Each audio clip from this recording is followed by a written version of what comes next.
Prologue, Why I Should Be President, written July 17th, 2018. Hello, citizen. My name is Madam Robin Hood, and it is a pleasure to make your acquaintance. I was thinking back on grade school questions.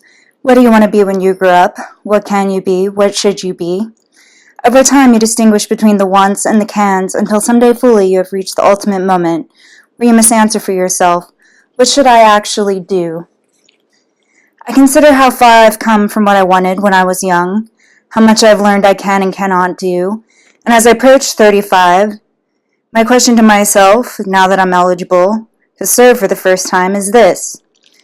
Did I ever actually want to be President of the United States when I grew up? I tried to recall my early days, what was said to me, what I believed, what I thought was desirable, but the irony is, as an adult, I can no longer quite say. I can speculate that I did have such grandiose aspirations, as there was a point our parents believed we could all become anything.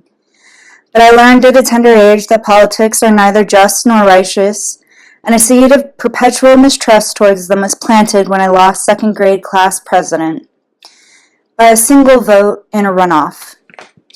If I had voted for myself in the first round instead of trading my vote with a friend who was also running, I would have won outright instead of finding myself in a tie. After my friend was eliminated having just one vote, I was pitted against a petite blonde girl far more popular, despite her often nasty attitude, because her parents had the resources for better birthday parties and class events than any of us. Nevertheless, I gave a heartwarming speech for an 8-year-old, appealing to my peers that left them truly torn on whom to choose. The smart girl with bigger-than-life goals for these lucky second graders, or the rich girl whose parents were certain to pay big for a class party if she was elected. It was a bitter pill to swallow that my first attempt was not only a loss, but a preventable one if I had been sneaky and still voted for myself on the first go. The entitled blonde won. Us public school kids got an expensive party sponsored by private interests, and an unshakable belief sprang up in me that politics and integrity are incompatible. My friend would not have had any votes if I had not voted for her, and, being caught in a lie notwithstanding, that would have hurt her, and that was unacceptable then and now. I am proud of myself that I showed integrity that day, but after that I completely dismissed the idea of running a presidential campaign. I did not wish to be ruthless or deceptive if that's what it took to become president. I would do something else. One vote decades ago, my own, shaped my future as I chose to limit my exposure to any form of popular vote due to my aversion to rejection, rather than a lack of interest or aptitude. I failed to realize that the politics of children should not be the politics of mature leaders, and that it is up to leadership to ensure that it is so.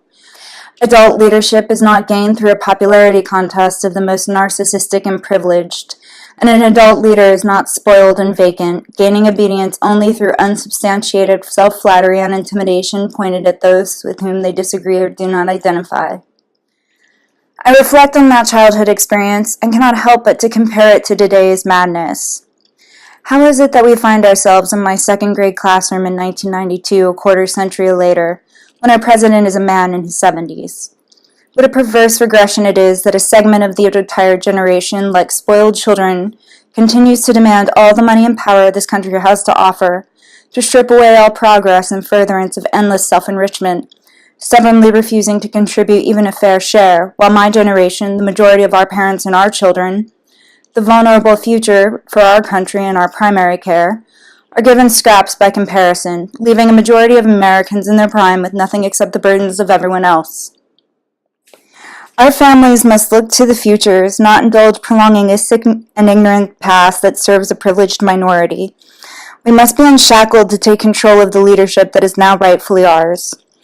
We must come to a consensus and demand to pass the mantle into the future. We must work together to dethrone our oppressors and to dismantle the selfish and juvenile systems they have built up around themselves. The era of greed and emptiness must be over. We must rediscover our desire to live, our desire to belong, and our will to live together in safety and belonging. The era of restitution and justice must begin without delay.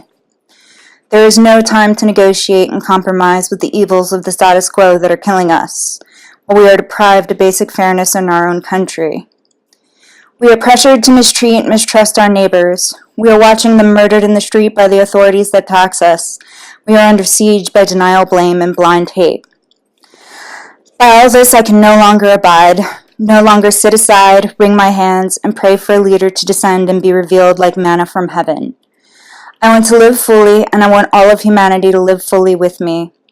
I want families, individuals, and communities to have full and vibrant lives that make them proud to live in this country that we share. Life. Hope ever springing from its pursuit, all else flows from the preservation and priority of the guarantees necessary for life. We are joined together as a nation so that we may live better, and anything that compromises and threatens that must be carefully weighed against every measure and avoided at every cost. The price that must be paid so we can share equally in the dignity rightfully afforded to all life is not too high. It is that those with powers must cease exacting it on the poor and powerless. It has been 6 centuries since the tale of Robin Hood began to exalt taking obscene wealth away from gluttons to be redistributed to the desperate. It will happen. It must. Otherwise, death is nigh for many who cannot survive the deteriorating conditions of this nation. So we must ask not whether restitution will happen, but rather, will it be done peacefully and will it be done in time? I am coming of age and I need to know, what can I do, what should I do? I can lead this country to a place of harmony and equality of opportunity if you will follow me and withdraw your defense of the institutions, peoples, and policies that cause harm. We have promised ourselves and our children that we hold certain values sacred and self-evident, but we must have the courage and strength of will to prove and protect such values, as principles without action are valueless. We must understand, nurture, and appreciate our democracy and the investments we must make to maintain it.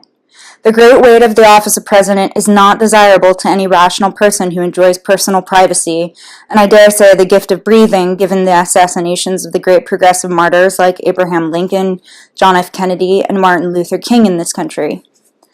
These leaders ultimately gave their lives in sacrifice to values that honor human life, and as Christian men, I believe they gave their lives willingly in service to others as their own faith would have them do. I know that I can lead us, and to do so will require great personal sacrifice, perhaps even the highest I can pay. If that is what is called of me, I offer up my life in sacrifice to the people so a brighter future may survive me. I am an all-American girl, a daughter of the American Revolution, and I know our values, our needs, our people, and what can be done in service to them. I scratch together a living that supports me and do not seek any great wealth. I only seek to be part of a great nation. And so, with purpose and intent to learn the will of the people, I present Robin Hood's film series for citizens.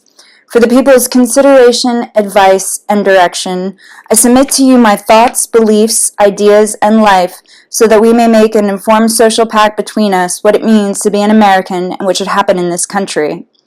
And you, the people, being willing to hear and follow me, please accept this film series and my other public works to come as reasons I should be elected the second independent to the office of the President of the United States of America, so the American Progressive Party may find its way. God bless America.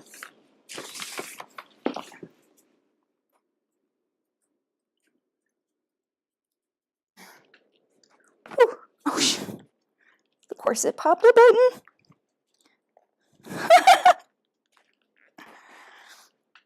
Oh my God. I can't believe that just happened.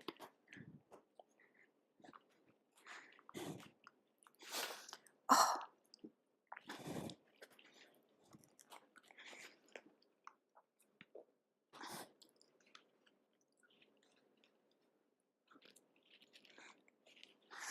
Oh, it's so tight. I refuse to give up. Oh my God. Jeez. Maybe this wasn't the best idea. Wait, I got it. That's just the last one. Oh, okay. Oh. Okay. Outtakes. Oh. By all this I can no longer abide. No longer sit aside, wring my hands, and pray for a leader to descend and be revealed like manna from heaven. Oh, so hard to breathe. The great weight of the office of president is not desirable to any rational person who enjoys personal privacy, and I dare say the gift of breathing given the... Oh,